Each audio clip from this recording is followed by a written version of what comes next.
Insurance in general has been piloting, doing proof of concepts for the last 2 years. But the real value chain, or the real value, the real ROI is going to come from. Yeah, right. So my focus across the board is one on agentic operations for the organization, right? And how we are securing all of our products across the board for DuckCreek, right? So we're supporting the innovation, we're supporting the design, but we're also supporting the security of DuckCreek's products. And how are you shaping the company's strategy to support insurers in adopting AI-enabled platforms securely and at scale, which is the biggest challenge? Right.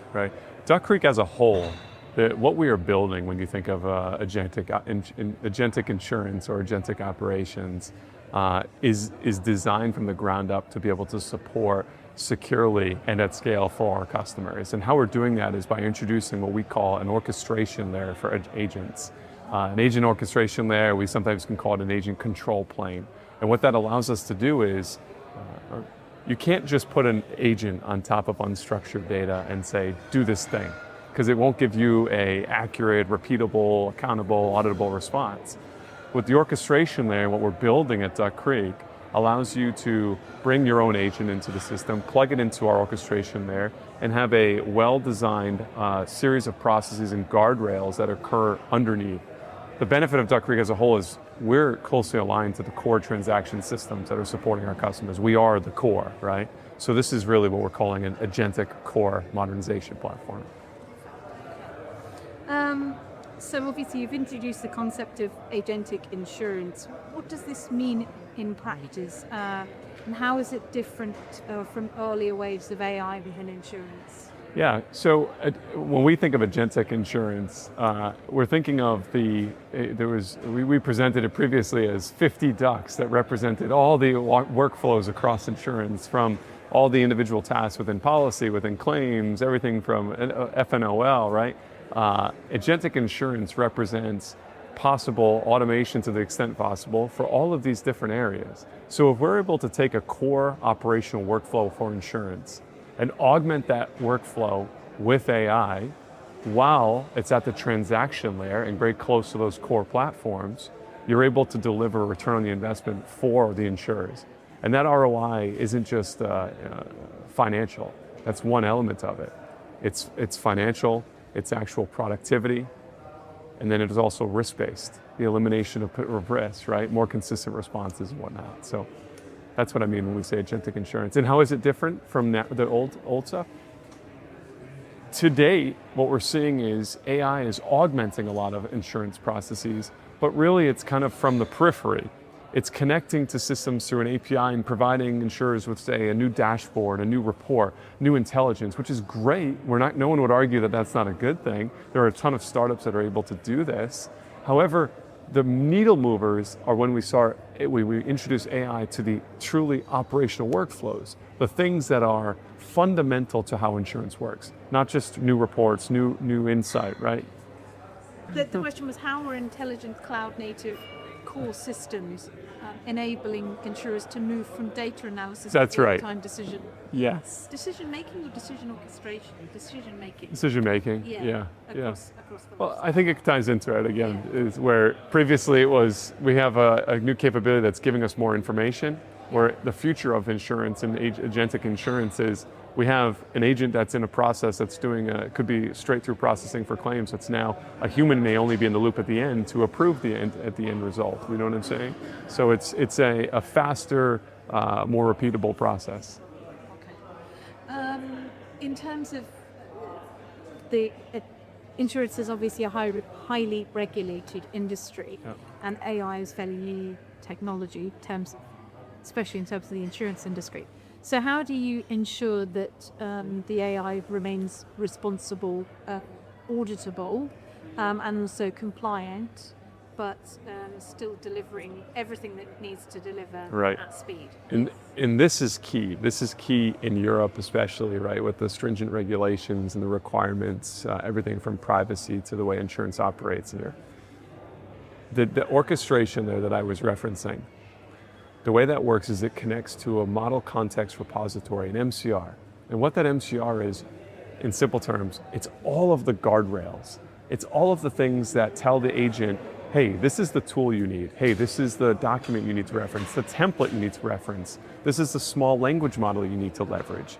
So that way, and what that does is it produces a level of traceability and auditability that you would not have if you were just using an LLM attached to a document repository, for example, or an LLM that's just attached to an integration.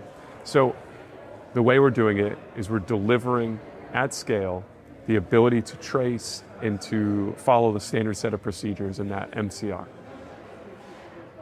So now just sort of moving across the pond a little with your expansion across Europe, and then you sort of being involved with complex markets like the London market. What are insurers in these regions prioritize when it comes to digital transformation as opposed to the US side? Yeah, I think here we're seeing a lot around modernization, right? There's a big push for modernization. There's a big push for integration. Data quality is a huge one.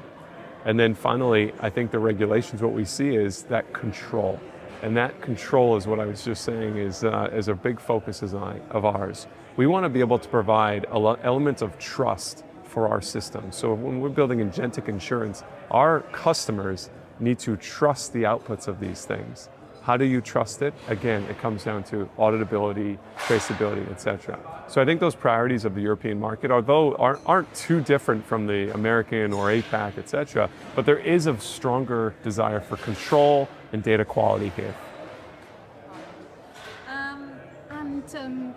With the new AI-driven capabilities, especially in areas like claims and underwriting, what does tangible impact do you see on productivity, decision making, and overall performance metrics? Yeah.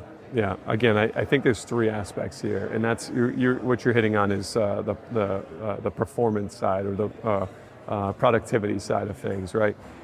You're seeing faster FNOL to triage. You're seeing a greater reliance or the greater straight-through processing of the claims processes, the speed at which the claims are processed. All of these fundamental insurance workflows are happening at speed and at scale. That's one of the biggest benefits there. So what does that turn into? That turns into a more a seamless process for our insurers' customers. It's a higher satisfaction rate. It's a higher, and then from the bottom line, it's a more of a financial benefit for the insurance companies because it's going to change the jobs that are available, the jobs that are happening as well. And then on the risk side, I think risk is sometimes, we're able to deliver a more consistent product or more consistent response leveraging agentic insurance than you would if, say, you had humans in the loop at every part of that process. So I don't know if I provided a clean response there. But we'll look at it when. Yeah. I'd also be interested in giving me examples of any ROIs that we're seeing, because I know that so many companies are investing in it. Yeah. And a lot of them are only seeing quite a small return on their investment. Sometimes use only 5% of the 90% that they've invested on it. Is that getting better now? Has it been almost like a test for the market to sort of throw all this capital at AI, and now we're kind of sorting out the wheat from the chaff? In the conversation earlier, at my presentation earlier, this was a part of the discussion where a gentleman presented from, I can't remember, he was from PNZ, and said something along the lines of only 20% of his AI initiatives actually yield an ROI and the other 80% don't. The reality is insurance in general has been piloting, doing proof of concepts for the last 2 years.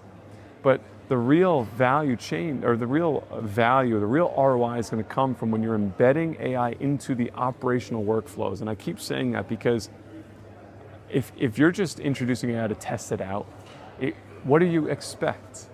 What do you expect? And that's what I'm going to switch angles here a minute and not talk about the product side of what DuckCreek does.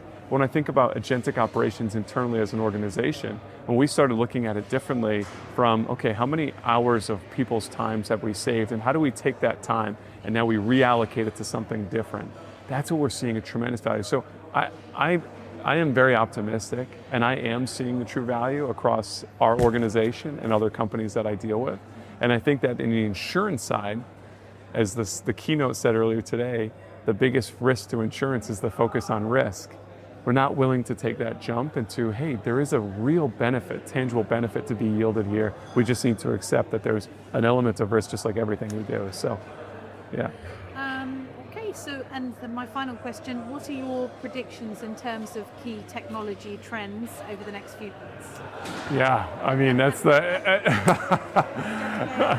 yeah, I would love to just stand here and say it's just AI, but I think that the entire way that we operate, the way that software is developed, the way that we are bringing it to the table is going to be fundamentally different in 2 years than it is today. And we're already seeing that, and we're already yielding the benefit of that. And at DuckCreek, one of the great things is seeing this software engineering organization that has a tremendous amount of history and experience developing insurance software now being augmented with AI development capabilities. That's very powerful, you know. So I'm looking forward to seeing what that looks like in a year.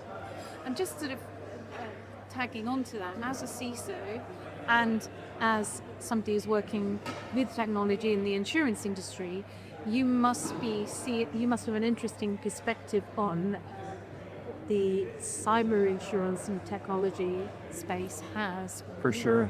Yeah. Which I think is another such an interesting, fast-growing area. Yeah. What I'll say there is, because obviously I put my cyber hat on, right? And the controls haven't changed. I think that we're overstating, and this is broadly speaking, there's an overstatement of the performance risk of AI, where we expect AI to be perfect. But we don't expect humans to be perfect. We accept some level of risk with humans. So what degree of risk is acceptable for the performance of AI? Okay? But I will say one thing that is understated is the control risk of AI. So as a CISO, you have to apply the same controls that exist today across our businesses around privacy and identity access management and secure configuration. We have to apply that to AI as well. So the controls actually haven't changed, and we just need that application to occur to the extent possible within the AI as well.